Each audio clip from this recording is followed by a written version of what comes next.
Welcome, Galacticos, to this live stream. We're gonna do one very special thing for us. It's the first time we do it, and we know you asked a lot for it last season, especially rating our players. Some of you asked, after every game, could we give some points? But what we're gonna do is we're gonna rate every player so far in the season, since the Super Cup. Yeah, since every game we've played and we'll be Bring doing... back Iñaki to English videos. Don't forget, Iñaki is king. Yeah, thanks for that. We'll be doing these videos in FIFA breaks, in the Christmas break. So we are going to try to do one every month. And we are starting today with the defense and the goalkeepers. It now makes sense because in 1 month we'll have another FIFA break, then there'll be a month after the Christmas break. Yeah. Then maybe we'll see how we manage between, We will handle it. We will handle it, of course. Now the dynamic, of course, is we're going to give you, as Iñaki said, goalkeepers and the defensive line. We're going to give a rating for each player. We're going to comment on it.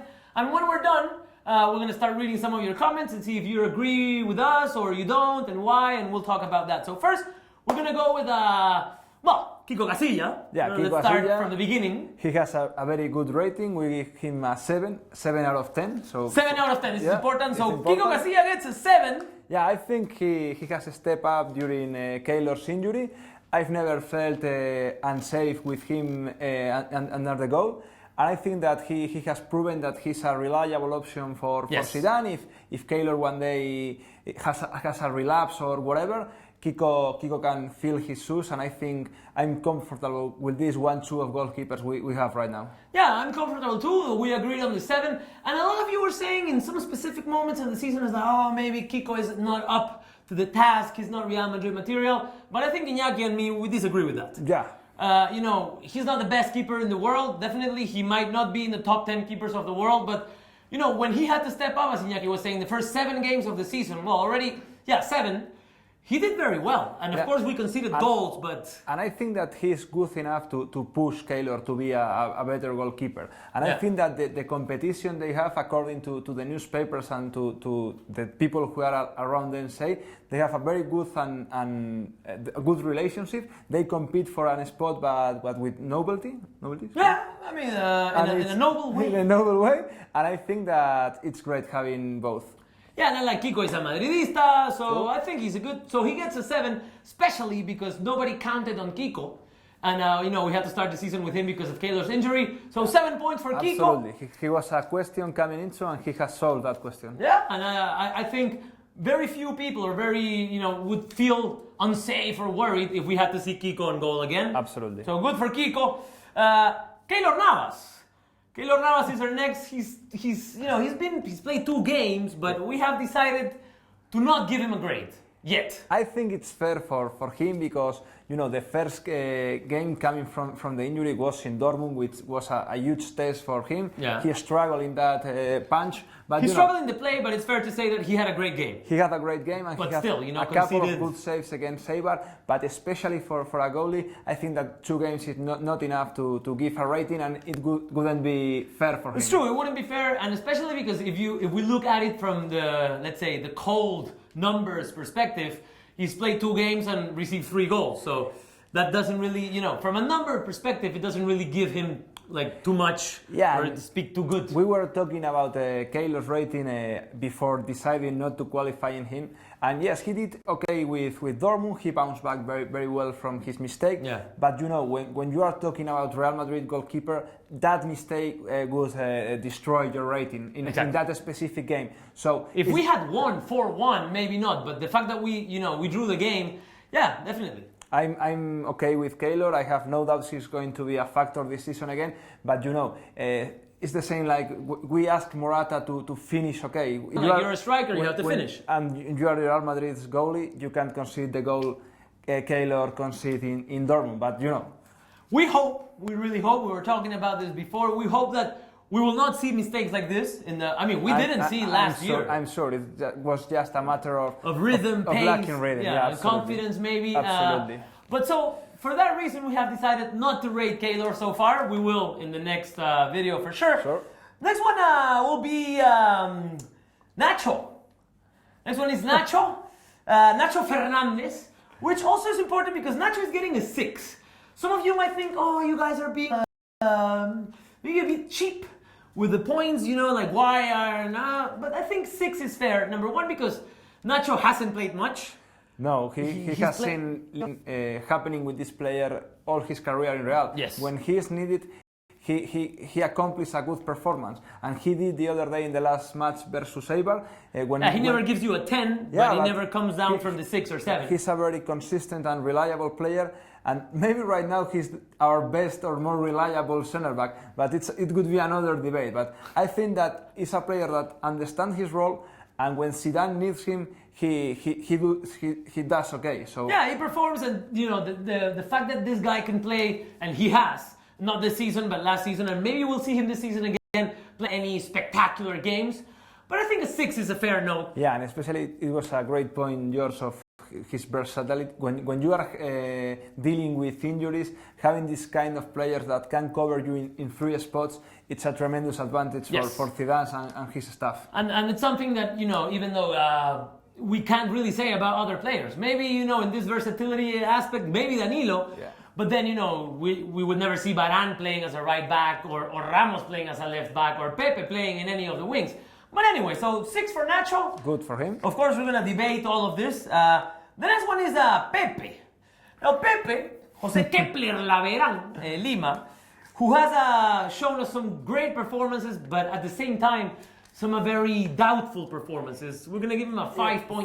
5.5, I think, is fair for him. He's having a slow start, which is normal considering that he has an injury and he joined a very intense summer he had at his age. He joined very late in the summer, the rest of the team, and I think that this slow start is very normal, weighing that factors. So I think that 5.5 is okay, but a player like Pepe, who finishes strong the season and improves during the season, he's going to upgrade this rating for sure. Definitely. Like if I had to give Pepe, a mark or rate Pepe in the last 6 weeks of last season, I would have given him a 10. Yeah. Or maybe a 9.5. But still. Plus the European national. Of course, then a 10. 10 for Pepe. But that's a good point that Iñaki makes, and some of you might be surprised, like, oh, why are Pepe and Ramos? And I just want to say that it's basically because, again, they're showing at some points great performances, but at some other points, even some amateur mistakes that, players like that with their experience and their leadership in the dressing room can't afford. Absolutely. So, if Ramos has a great game and he scores 2 headers, but then he concedes a penalty for putting the hand, then of course, a mistake is more heavy for Ramos too. Yeah, Ramos, we are going to talk of Ramos soon. So. Let's go to Sergio Ramos. Okay, so 5.5 for Pepe. And Sergio Ramos gets a 5. You know, he passes the test, but... You are talking some kind of counterfeiting mistakes with good actions. Yes. And that's what saves Ramos again this season. His goal against Sevilla in the Supercar allowed us to go into the overtime and eventually won that game. But again, it's a goal that is worth a title and all this Sergio Ramos epic thing, but analyzing 7 games... Again, problems of consistency, lack of concentration. Yeah. I think that he can be stable for an entire game. And as you were saying before, he commits amateur mistakes. And, it's like Ramos, as the time goes on, or goes by, as the time goes by, he looks less experienced, less settled, less mature, which is some kind of Benjamin Button of football. It's very strange because, again, I think one of the things that doesn't allow me to say Sergio Ramos is a 10 is that, sometimes he plays like a 20, of course. He has some plays where he cuts and, he generates a lot of danger in the opponent's box and all that, but for me, just seeing Sergio Ramos making one amateur mistake, like trying to play something, worrying more about how beautiful it's going to look than how efficient it is, or losing his mark in an attack chance of the opponent. You see, like, Sergio Ramos, really? Like, you are the captain, like, just one of those plays to me throws me off. The same we were telling about Keylor. That kind of mistakes absolutely downgrade you as a Real Madrid player. Yeah. If you are conceding silly penalties for using in a silly way your hands, like he has been doing, you are not going to have a good rating, and the people in the stands are going to start to think you are no longer the top center back in the world. Yeah, and then again, we might see in some games that, Sergio Ramos saved the day because he scored the 2-1. But, sometimes we quickly forget that the one goal that we conceded because of a penalty by Ramos. I'd like to have a more regular Ramos. Maybe he has been the hero for us in Milan, in Lisboa, which is tremendous. But, in the daily basis, I need a regular Ramos, especially on his task, which is being a defensive player. Exactly. His skills, his instincts to attack a cross in a corner will be there too. He has tremendous skills to score goals, and they will be first be smart. You are a centre back. Yeah, you are a centre back. And that's the thing, it's a feeling we've shared with Iñaki watching many of the games. Sometimes when Ramos has the ball, I'm thinking like, and that's a feeling. It's something like it's difficult to explain, but it's just because I guess it comes. But I because of think something. it's an extended feeling in the Bernabeu and the people watching the game on TV too. So we're not coming down on Ramos like, I don't know, and I know a lot of you will be like, Sergio Ramos is a legend. Yeah, he's a legend, but you have to be a legend 90 minutes every game. Not only. But anyway, so at least you have to be Nacho 90 minutes every day. That's a good point. So Ramos, 5 for Ramos. Let's go with Varane. Rafael Varane is so far going to be the only player that is not passing the test. Let's say we're giving a 4. 4 for Rafael Varane. Yeah, I'm going to test if my English allow to explain me the point. I'm going to try. I think that Varane is performing bad. And I think that Varane is colliding with the expectations we all built around him 3 years ago when he appeared in Real Madrid. Absolutely. First of all, with Varane, until he demonstrates the opposite, and he shows the opposite. We have to realize that the player Varane is in 2016 is not the player we expected he would be in 2013. Exactly. So when 2013, we thought in 2016 Varane will be the leader of our defense. He's not there, and I think it's also fair to say that he has shown some, again, spectacular moments. I think he had a great game in Dortmund. Probably his best game so far. He scored that goal, and the way he projected safety in defense. At the man who was making the cross, Aubameyang is alone in after the goal of Surle, and Carvajal has to cover him. That kind of mistakes. I'm not saying he played a perfect game, but he played a good game. But the game against Eibar, for example. Zidane substituted him in the halftime.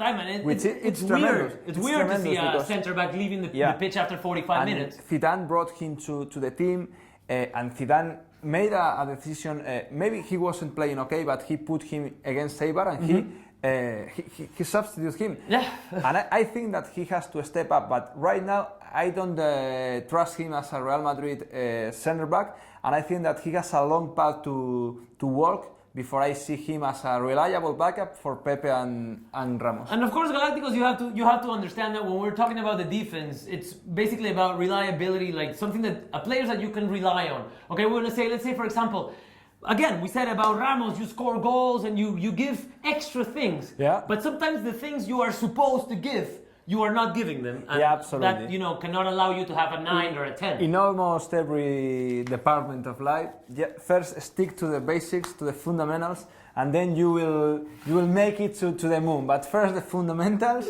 and then to the moon. You just heard it here in Real Galacticos, a little life hacks by Iñaki Angulo. First the fundamentals, so it's true. Let's go with our right and left backs. That we only have seen 3, to be honest with you. Yeah. Maybe Nacho in the left in the game against Osasuna. True. But now we're going to go with Carvajal. And I think here, Carvajal hasn't been the best right back in the world so far, or the best Carvajal we've seen, but I think he's been one of the most consistent. And, again, he hasn't maybe played a 10 in any game, but he hasn't been... So we're giving him a... This is, I think, a bit cheap. I would have given a 6. For Carvajal. I think in the thing you were saying is some kind of upgraded Nacho, that kind of consistency, but a little better with a lot of ability to make plays in the up front. He can make good crosses. He can, make all the things he does. But I think that he's not that a factor in offensive Real Madrid football in the latest game. He had that tremendous goal, the winner. The winning goal, it was in the minute 120 against Sevilla. That's a goal that summarizes Carvajal's skills. He's a very strong player. He can go all the way during 120 minutes, and he can finish with that quality. You know, if your brain is not with a lot of oxygen at that after 2 hours of football, you can do that. So it's not only about quality. He has a lot of stamina, and he proves in every game. You know, he can be down and back all the game. It's true, and but one of the things you have to also bear in mind is, you know, if we were talking about one game, maybe this would be easier. But the fact that, you know, you say, oh, but Carvajal scored the winning goal. Yeah, but that was 8-9 games ago. True. So let's say, for example, if we see a player score 3 goals and then 3 goals, and then in 4 games he doesn't do anything, his monthly review is not going to be that high, absolutely, of course. Absolutely. But Carvajal gets a 6, which is so far, besides Kiko, who had to, you know, we already said, the highest score we're going to give. Then we have Marcelo. Marcelo Vieira is one of my favorite players. But I think, you know, when I saw Marcelo play the first 3 games of preseason, I felt like, whoa, this is going to be an awesome season by Marcelo. Marcelo was just, you know, I don't know how to say it, projecting class and stardom and beautiful plays. But when the season started, I don't think he has been very good. I think actually in the first 2 or 3 games, maybe for me he was the most inconsistent player, or the one making the most unnecessary mistakes. And then, well, he was injured. He has missed the last 3 games, but I think we haven't seen the best Marcelo. Yeah, he hasn't been in good shape so far this season. No. And, you know, he has a 5, you told. 5 points for Marcelo. I think that Marcelo is one of the playmakers in this team. Playing left back, he can be... He is a factor, and he hasn't been so far. You know, maybe in a very short period of any game, but not as the consistency he delivers when he's okay. I think that we need to recover him first physically, and then in football terms, because he's a very dynamic and imaginative. You all know what Marcelo is, and I think that in this Real Madrid, that without a plan, sometimes that. Without dynamism, he would help we need the sparks of the stars. Because he makes a very good association with the midfielder, with Kroos in that part, with Modric, then with Cristiano, and he can go in the inside or make crosses or even shoot. You know, but the thing is, he's a triple threat. You also have to know that when we give Marcelo a 5, it's also because we are expecting a lot more. Absolutely. And we're hoping, and we're sure it's going to come. But you know, if Marcelo plays like he's played the 6 games before he got injured, the whole season, if that's the level that he keeps during the whole season, I'm sure none of you will be happy with Marcelo. No, we would be talking about a very disappointing season from Marcelo. That's why Marcelo gets a 5. As we were saying with Keylor, we are calm. We know it's going to improve. We know it's coming up. He has been doing for several years for us, and you know. Yeah. And this will be a surprise for you, probably, but the last one we have to rate is Mr. Danilo. And I know a lot of you don't like Danilo. We've been reading, talking to you on the comment sections. So, I like everybody but Danilo. I think Danilo is terrible. And to be honest with you, because of 2 important factors. Number 1 is the fact that if I had to say what player has shown the better progression from last year, that's Danilo for sure, because Danilo had a terrible season last year. And so far he's been probably the most reliable, and going back to the variety situation where he's played right back and left back already, and I think in both positions doing a very good job, both in Dortmund, both here in the Bernabeu. Danilo's going to get at 6.5. And you know, this doesn't mean that Danilo is the best in the squad, but it means that from his possibilities, he's been performing the best. Yeah, he has a huge room of improvement. There you go. But he has been addressing everything Zidane has asked him. When he has been in the right back, he's more dangerous in the offensive part of the game because he's playing with his right foot. Yeah. But on the left side, playing out of position, he did really, really great, especially against Dembele, one of the best dribblers in the game. Yeah. It was a real test for him, and I think that he accomplished that. And against Eibar, he came out as the winner of the challenge, maybe. Yeah. You know, and I think that he's proving that he can be, again, a reliable piece for this team. Maybe he's not better than Marcelo in the left wing. He's not better than Carvajal, you know, but again, as we were talking about Nacho, having this kind of versatile player that can cover a couple of spots, it's great for Zidane. And I think that one difference between this Danilo and the Danilo we saw the last season is that he's in great shape. And when he's in great shape, it fuels him with confidence and embraces him to do everything on the pitch. I think those things that you're talking about, like, they also come because he's a physical power. And let's say, like, on the left, in some games and for some specific moments, I'd rather have Danilo than Marcelo, because you know that physically, like, he could be able to win more battles, he'll run more, and you know, when you have to defend a little bit more, I think Danilo at 100% is very reliable. You know, a lot of you said Danilo is very bad. I don't think he's very bad, and I think he's now showing that not only he's not very bad, but he will play maybe a lot more than people expect. Yeah, he can play, and yet we haven't rated Coentrao because he hasn't played. Yeah, of course, Coentrao or Riañez. The most specific left back for a defensive task would be Coentrao. So I think that Ancelotti, if you all remember, used him as a left back in that more complicated game. I remember the matchup against Bayern in the semi-final 2014. He started the final in front of Marcelo, a fact that maybe some people don't remember. Don't remember, but it's shocking right now. Telling it a couple of years ago sounds shocking, but I think that when he's fit, Coentrao has been trusted by every manager he's had in his career. He's one of these reliable, left back. Kind of what Iñaki was saying reminds me of Arbeloa. He's one of these right backs that a lot of people didn't like. He wasn't very talented or good, but every manager he had loved Arbeloa. Why? They are soldiers. Yeah, they're soldiers, and they follow orders. You know, orders in the way that, you know, if the coach asks you to do these 3 things and you do them well, the coach is going to love you. Yeah, and they are right or left backs that have in mind one thing, that the first mission of a defender, even playing in the wings, is to defend. You know, right now we all love these modern wings, but you know, that position, the first task is not having your back, attacking and you know, collaborating in offense is a plus if your defensive aspect is covered. Absolutely. I've taken out my telephone, Galacticos. Don't be afraid. I'm not going to answer a call. I'm just going to check on the comments. We're now going to start responding comments. See what you guys are saying. Says we're live now. The Spanish viewer who are on the other side, we will be live in Spanish. In 10 minutes, as soon as we're done here. As soon as we're done. But let's see if I can find the video here. Iñaki's going to tell you a joke. Iñaki, tell them a joke. My English is not that good. I think that maybe live here.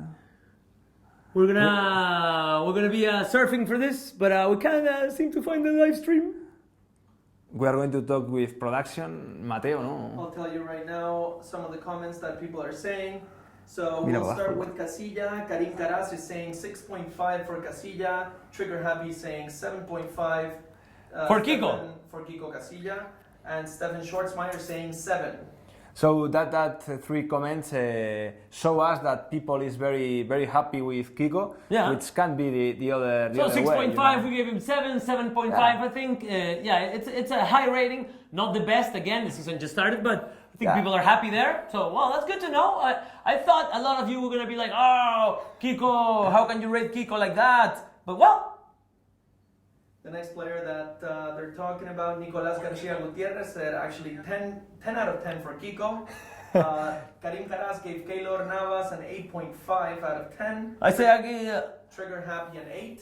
We are with the comments. Say, Marcos Llorente will come, don't worry, says Trigger Happy. Hey, Real Galacticos, says Stan and the Dreamer. Stan and the Dreamer, how are you? Varane did it better than Ramos, I think, says Nicolás. And again, maybe, I mean, we talked a lot about this, and I think Varane, in some moments, when he showed to be safe and secure and confident, he's a good center back. We're not saying he's bad. I wrote a tweet the other day during the game that the best looking Real Madrid center back in every game has been the center back who was benched. Because we haven't had a superb performance by any of our world-class center back, especially Ramos and Pepe. Right now, I don't even consider Varane. Nicolás Garcia saying, Ramos to the bench, he scores a 3 out of 10. No, we gave him a 5 because it's Sergio Ramos. And because of the goal. And because of the goal that gave us the Super Cup that, you know, kind of adds a lot. But yeah, I mean, we could have given him a 4. I would say so far, we haven't seen anything similar to the best Ramos. Absolutely. Anything close. Maybe it might sound contradictory because we are saying that goals do not counterfeit his mistakes in defense. But you know, they do. They do counter. I mean, but not overly. No, but if it hadn't been for that goal, Sergio Ramos would have a 2. Absolutely. or a 3? A 2 or a 3? Especially being the captain, the experienced player, in some games like getting yellow cards for fouls. It's like, come on, Ramos. This is the amateur mistakes that I'm talking about, that I have absolutely. the feeling. Says, you have to make a custom channel for television, says Antonio Review. Thank you very much. That's a good comment. Makes us very happy. Stefan Schwarzmeier says, hi guys. Hi Stefan. Hi, How are Stefan. you? Oh, Kunta Quinte says, is Zidane going to be sacked? We're already going. We haven't, let's say, promoted this yet, but we will do a same, let's say, a live review rating of Zidane. True. Of Zidane next week. We'll talk about that. First news for me. Iñaki is just, we're surprising Iñaki too. I don't think he's going to be sacked. I think Zidane will have the option to finish the whole season. Yeah, there are. If Zidane was sacked in the middle of the season, I would be very disappointed. Yeah, I think it would be a massive implode for Real to lead that decision. Oof. I think he has many issues to address with how his team is playing, how he's handling the bad moment of the BBC players, but not talking about sacking. Trigger Happy says Varane honestly needs to work on positioning. He relies on physical presence and speed, not his head. And this is true. When we've seen Varane having to use his speed, his strength, he's probably unbeatable.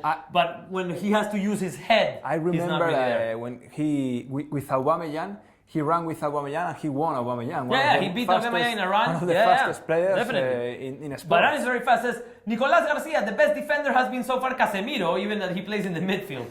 That's a good appreciation. Who do you think is the best centre back in the world? It's a tough one. I tough think one. Right now, maybe this sounds unpopular. You are not going to agree, but right now Piqué is playing as something very, very close to the best centre back in the world. If I had to say, you say a top 3, Piqué would be there. Maybe now more Pepe than Ramos. Again, not in his best moment, but I think I like Pepe. And then I don't know. Definitely not David Luiz. Definitely not David Luiz. Stefan Schwarzmeier says David Luiz. No way, man. No. David Luiz stopped being a good centre back a couple years ago. I like Bonucci too. I haven't good. seen him a lot this season, I have to be honest. And I think that Bailey in Manchester United is making a point. I think he's far away right now from being one of the top centre backs in the world, but I think he has the condition, especially physically, to be a factor in the Premier League. As they say in Spanish, Zidane has to espabilar, which is a little bit of like a wake up. He has to wake up to the signals or to the call and start doing things better. I kind of agree with that. Godin is the best centre back. True. Godin is a good option. Absolutely. Says Piqué is good, man. We don't like him. I agree. Piqué is a good centre back. I'm feeling bad of myself missing Godin. Yeah. I think Godin is tremendous. He has great heart. Savic is playing great. By Hummels and Boateng. Hummels I could question. Boateng definitely is a good one. It was a joke. Okay, Stefan Schwarzmeier, it was a joke. Okay. So what else are you guys saying? That's I think that's pretty much it. For comments, are you guys want to comment some more? Do you agree with the ratings? Let us know what you think. And tomorrow, at the same time, we will analyze the midfielders. Exactly. Including by midfielders from Casemiro to Isco James. Everybody who's a midfielder. Lucas will be with the striker. Lucas is a striker, but tomorrow at the same time, we will do the same thing, giving you our ratings for the midfielders and commenting with you. Says Barzagli is very underrated. Kompany is one of the best when he's not injured. Yeah, Kompany right now he's not playing, and watching Otamendi play, I think he's going to have problems. Otamendi and Stones are playing decently, despite the defensive system of City is not good in my opinion. But I think that Kompany is going to have problems to enter in that team. Trigger Happy, I will say that Bonucci. Salúdenme, saludos, says Ángel Vázquez. You forget Godinha, Iñaki, hopefully I remember, says. Thanks for reminding me, because I really admire Godin. All right, guys, thank you very much for being there. It's always a pleasure. We'll be doing it next right now in Spanish. And don't miss tomorrow at 6 p.m. Spanish time. So in 23 and a half hours, we'll be doing the midfield. So thank you for being there, Galacticos. We'll see you tomorrow. Goodbye.